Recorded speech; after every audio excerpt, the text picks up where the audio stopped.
Hello, Angie Gerber here, and welcome to my podcast, Awareness. Once you know, you can't unknow. A place you can come to start thinking and shifting your thoughts to finally create the results you truly, truly desire.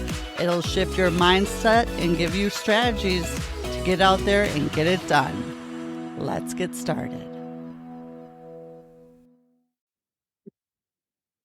Welcome to week 6 of the goal setting workshop.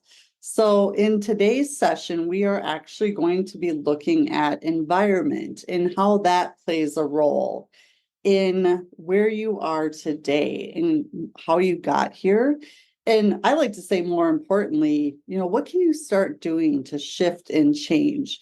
But I know when I figured out and found this information, it just changed so much for me because the awareness and the perspective. So whether you're listening on the podcast or maybe you're catching the replay on YouTube, if you're finding value in this, I would love if you were to like, subscribe, share, follow, whatever it is on whatever platform you are, because I'd love to get this message out to more people and really start impacting thousands and thousands of people, if not millions. So with that said, I'm going to go ahead and share my screen if you're watching on YouTube and get going right away.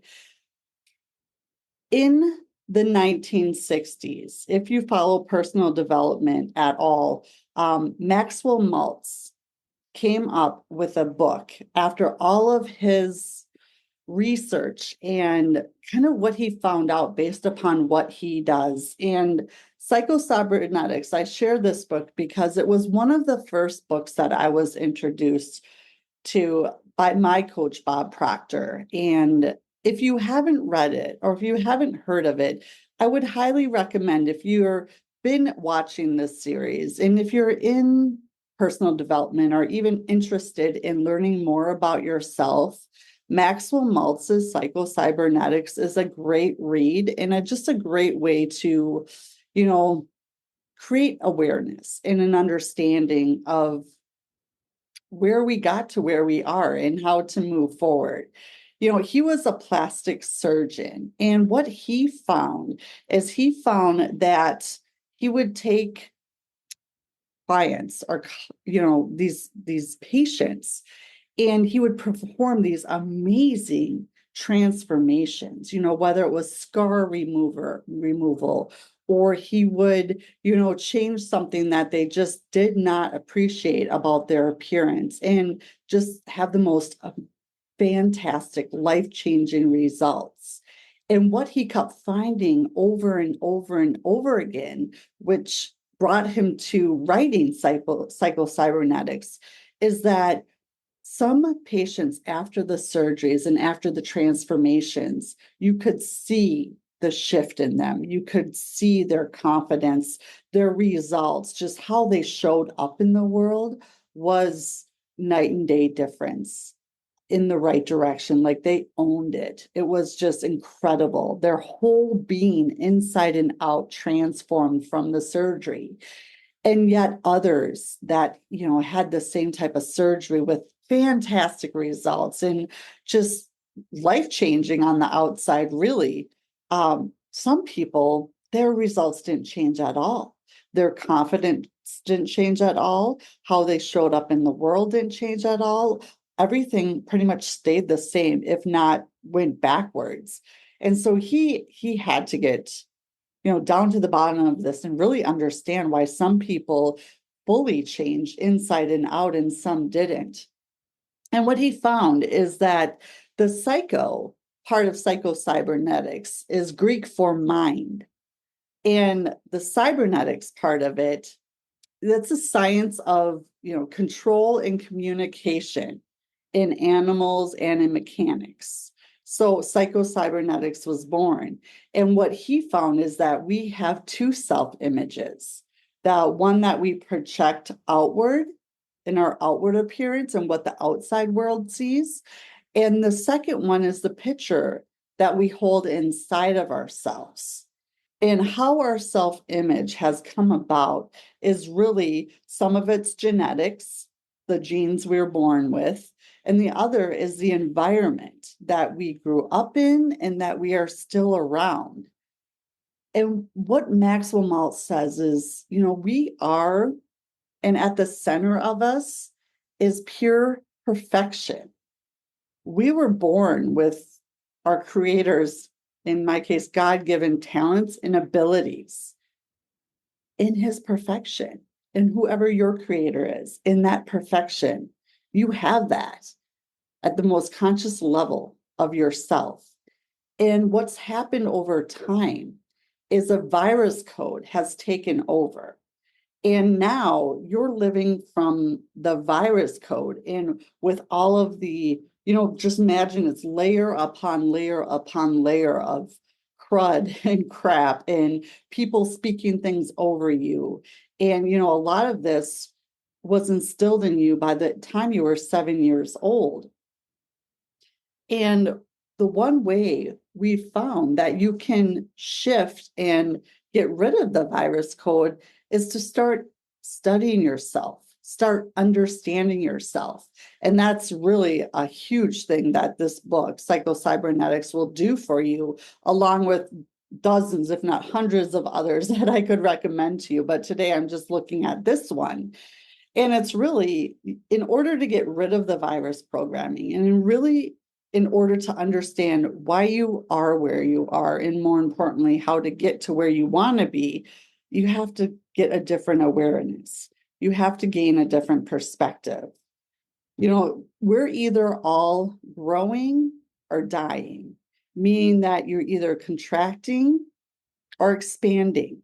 So think about that. And that's a lot of, like I talked about last week with your intuition, when something's serving you and expanding you or if it's contracting you.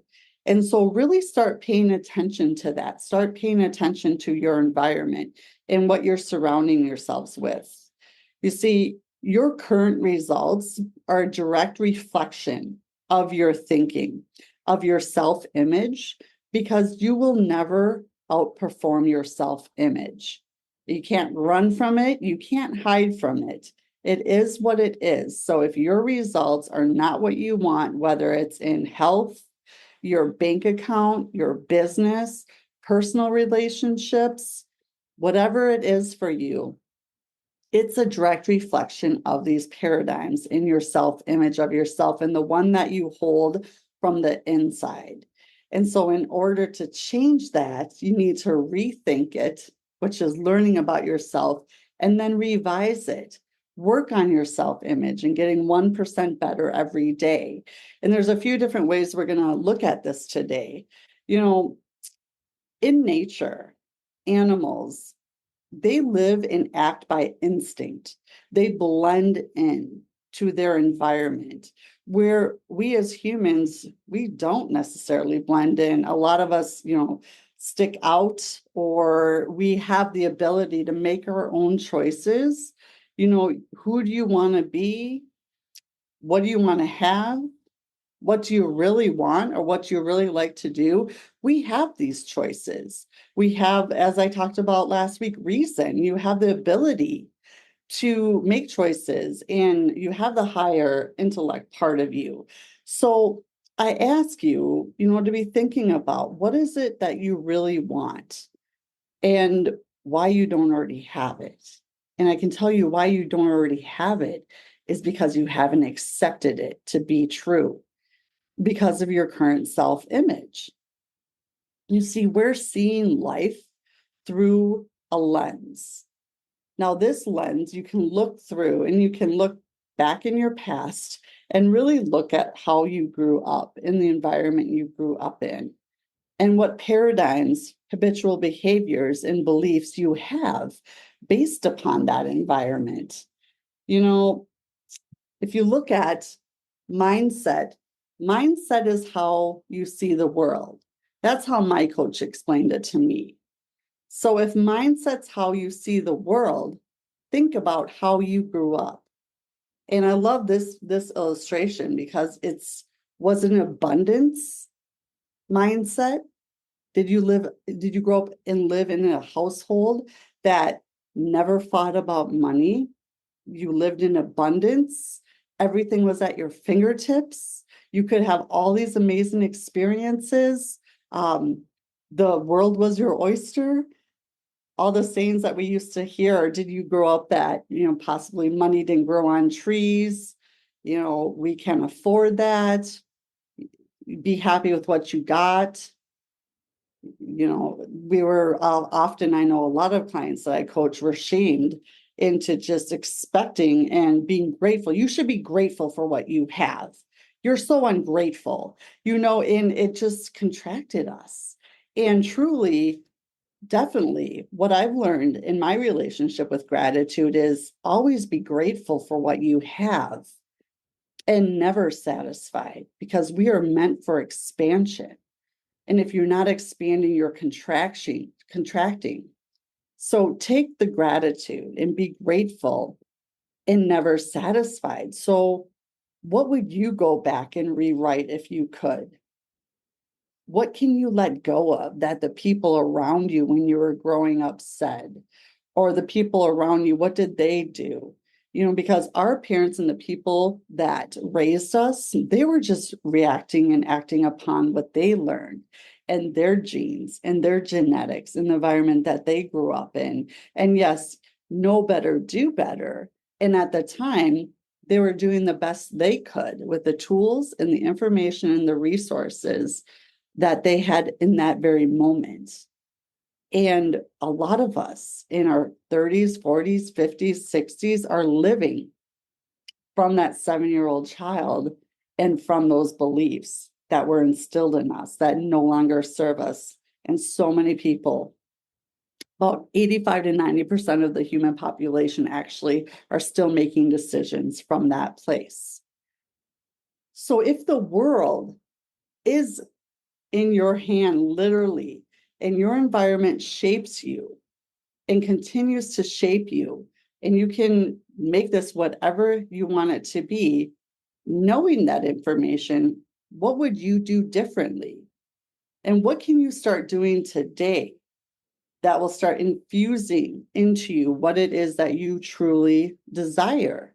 I talk about the 1% better every day. I'm all for quantum leaps and jumping not 5% or 10%, but 250 to 500%. But if that scares you too much, start with 1% better every day. Start with the tech age. We are so immersed in technology.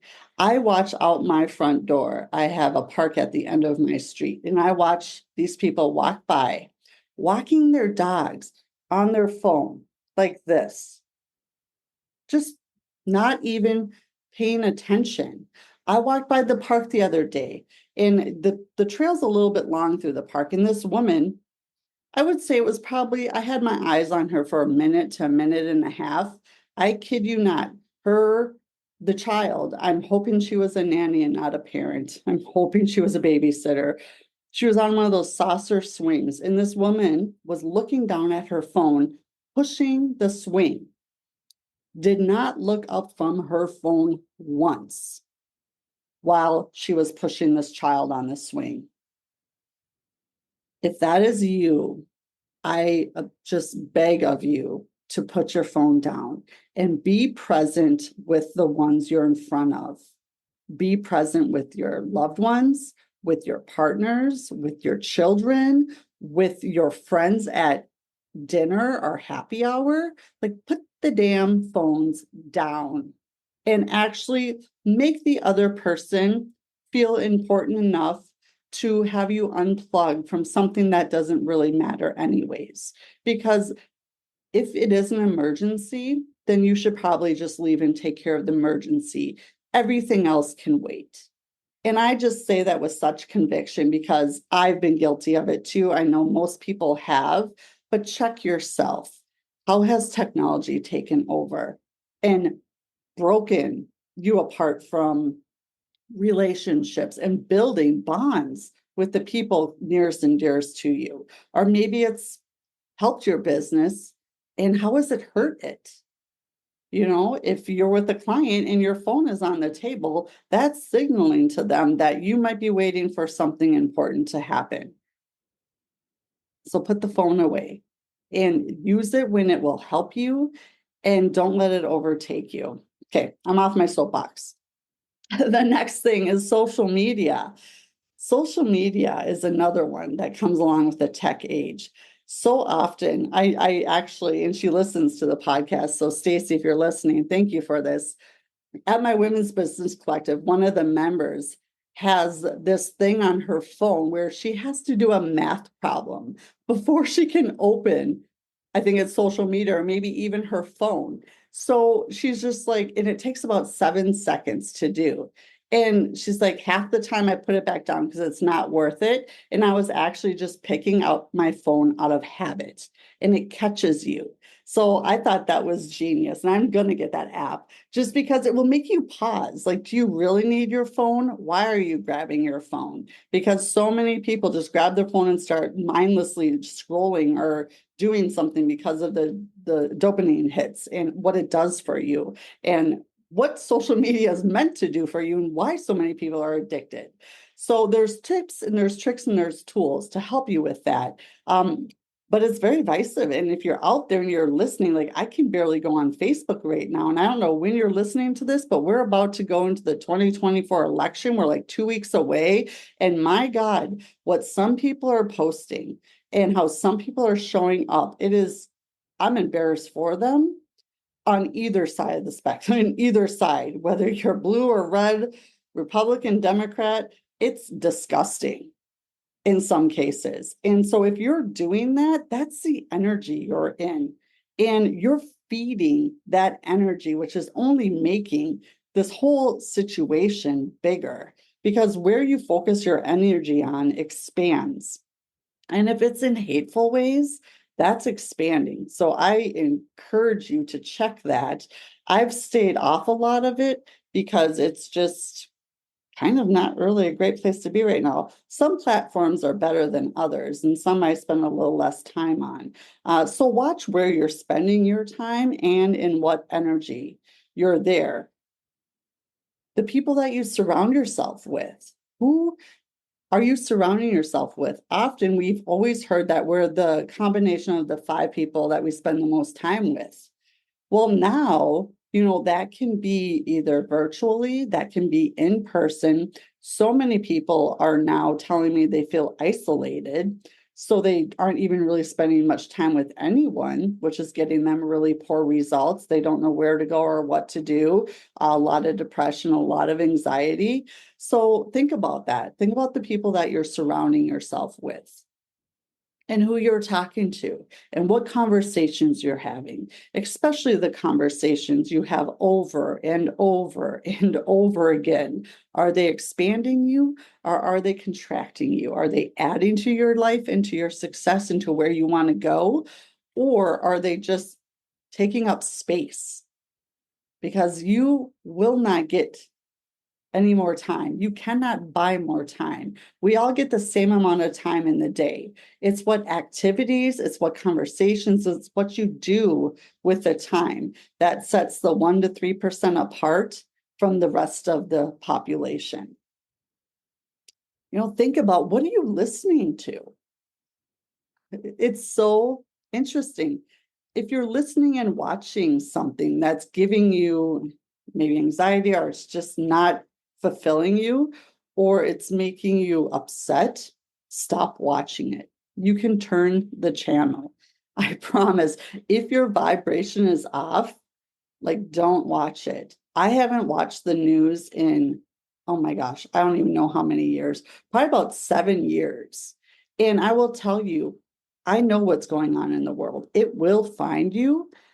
And if you do choose to watch the news, or you do choose to, watch stuff that might not put you in a very good vibration, just don't inundate yourself with it. Get the information and shut it off, or turn the channel, or do something different. So many people just sit for hours and hours and hours and just watch this stuff that really, this is not, I'm not going to get political, but a lot of it's not even quite true. So Just think about where you're spending your time.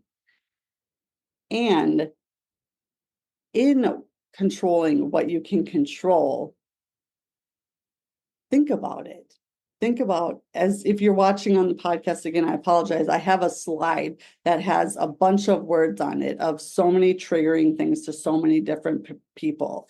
And what I say is a lot of this you can't even control. So focus on controlling what you can control, and that will give you some power back, and that will give you a sense of direction, a sense of fulfillment, and a sense of, you'll encourage yourself versus feeling like a victim, feeling like everything's being done to you, and this sucks, and why is this happening, and woe is me, and I can't believe he did that, I can't believe she said that. Just stop and focus on you, and focus on understanding yourself better and controlling what you can control, and so much will change. Watch what you read. What are you reading? As books, is it expanding you? Is it giving you in education? Is it making you better? A lot of people, I know for so many years, I listened to the radio, or I read, fiction that just really didn't give back to me at all. It was more entertainment, which is fine once in a while, but that's all I did. And so what I chose to do is flip that.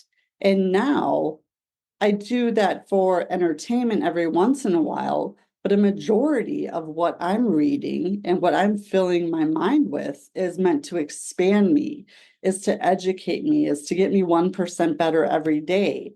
Same thing with what I'm listening to. I used to listen to the radio all the time. Used to listen to talk radio, or, I felt like I knew these people. And I know I've mentioned this before.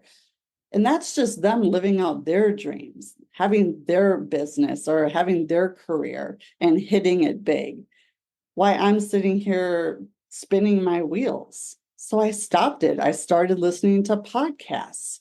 I started listening to YouTube videos, audio books that will just expand my awareness and perspective of so many different things. Like, I crave it now. I crave to learn something new every day and become much more than 1% better every day. And I compete with myself. I compete to beat who I was yesterday. And I don't worry about anyone else. I worry about me and what I can control and how I show up for myself. What rooms are you in? What masterminds are you a part of? Whose energy are you physically surrounding yourself with?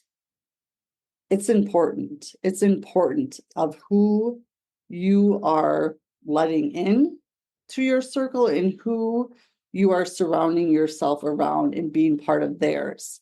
If you are not to your goals, I would look at that, and I'd look at that closely and decide what and who you need to leave behind, and replace it with what will serve you and what will get you on the path to your goals.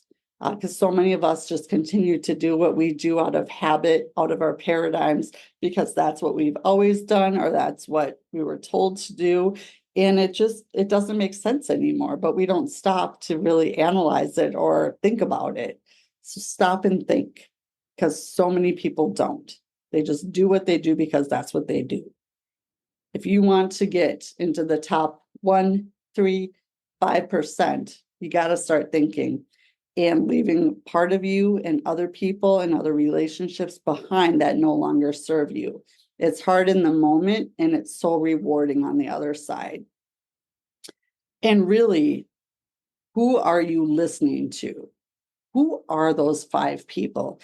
If you stop and analyze it, or if you stop and figure out and think about where you're gathering your information from, that you're making decisions about yourself, about business, whose relationship advice are you taking? Have they done what you intend to do? Are they where you want to be? Or are you listening to your neighbor or your uncle or your friend or your parents that have never done what you intend to do or where you're going, and you're taking advice from them, or you're letting them shrink you and you're playing small because of something someone said that has no relevance to you and your goals and where you're going. I know that was me for years until I found all this information.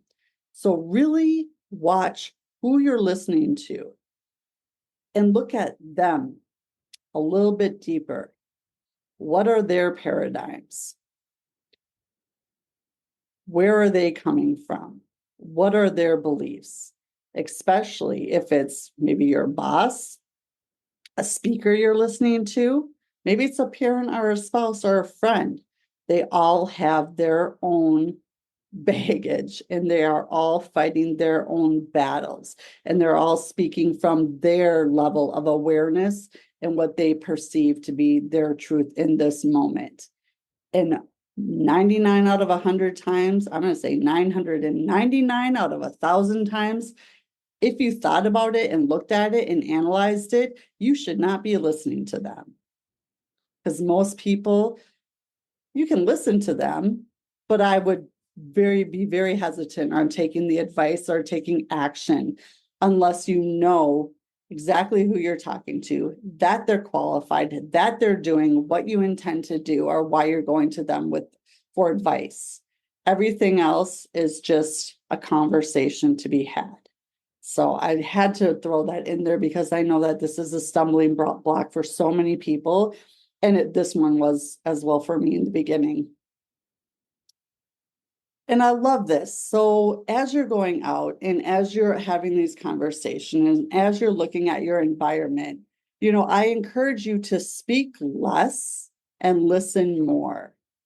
So speak less means that you should usually talk about 30% of the time and have the other person who you're in conversation with talk 70%. And that's by asking really good questions and just listening to hear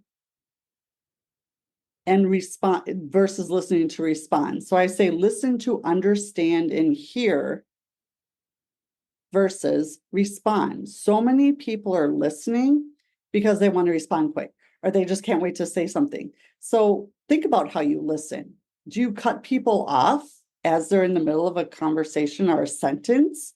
When they're done talking, do you ask for permission to give your point of view?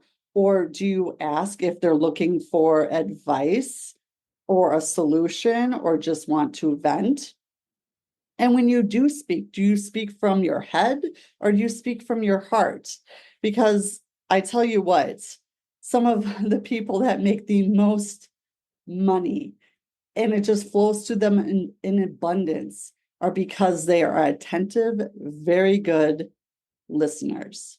They listen to understand, they listen to, take the information in and really resonate with it, and then ask for permission. Ask if they want a response. Speak from their heart and not their head. So think about how you're listening to others and interacting with them in your environment because it will make a definite big difference. Because words matter, and I'll let you know for sure that the words that you speak matter because your subconscious is always eavesdropping on you. So if you're just like, oh my God, I'm such an idiot. I can't believe I did that. Or you're speaking down to yourself. That's what your subconscious is grabbing onto. It's accepting it because it can't reject anything. So that's where a lot of people do positive affirmations. A lot of people have the I am tattoos or the I am statements because you want to speak into existence what it is you want and what it is you desire versus the negativeness and coming down on yourself. And the more you talk debt or you think about how bad things are, is the more you're going to get because energy will attract energy. Like energy attracts like energy. So really watch your words, watch how you talk about yourself and watch how you talk to yourself. So many people, countless numbers of people are just not very nice to themselves. I know a rule of thumb that changed this for me is that advice or something you'd say to maybe a best friend or one of your kids, or advice you would give someone that you really, really loved or cared about? And most times, just about every time, the answer is no, you wouldn't talk to them that way. And you wouldn't let anyone else talk to them that way. You would tell them, don't listen to that, or I can't believe that person said that to you. That's horrible. And yet we do it to ourselves all the time. So watch your words. It's very, very important. And wrapping up, the world is truly at your fingertips. You can make of this and have whatever it is you truly desire if that's what you want. It's just shifting your awareness and your perspective in order to get from where you are to where you want to be. So start today. Start with your environment. Again, watch this video over and over again. Start over with week 1. This is yours for the taking. It's yours to have for as long as you want. And I would revisit it at least once a year, run through this whole program again. We're about halfway through now. And you will see it differently and you will hear it differently every time you come back to it, because it's so powerful, because you will always be in a different spot. And always, I'm here to help. I have a few coaching spots open for one-on-one coaching as well. If you're interested, drop me an email. Again, this is a workshop where you can, excuse me, pay what you want, when you want, if you want. So if you'd like to, go ahead. If not, I'm just here to give you this information and pay it forward because it changed my life so dramatically and drastically. And all I want to do is get this out for everyone to hear. So drop your comments though. I'd love to hear what your takeaways were, what your ahas were, and what you're going to start doing today to get 1% better, and maybe cut out some of the noise that no longer serves you, because it will shift everything. You just have to make the decision, and your self-image, and you're worth it. And so many people, confidence, self-worth, just got to work on it and start with 1%, start with one thing and go from there. So until next week, let me know how I can be helping. And I would love to, again, see your comments and see how this is resonating with you and what you're liking. If there's anything you want me to cover or go back to, let me know as well. I'm happy to do that. So we'll see you next week, and you have a good one. And think, think, think. Think for yourself and make a change. Bye now. Thanks for spending some time with me today. And if you like what you heard, feel free to share, like, subscribe, follow, do whatever it is you do. I'd love to get this out to as many people as possible, because it truly all does start with awareness. Once you know, you cannot unknow, and it changes everything. And of course, if I can help in any way, I'm here and happy to do so. Until next time, make it a good one.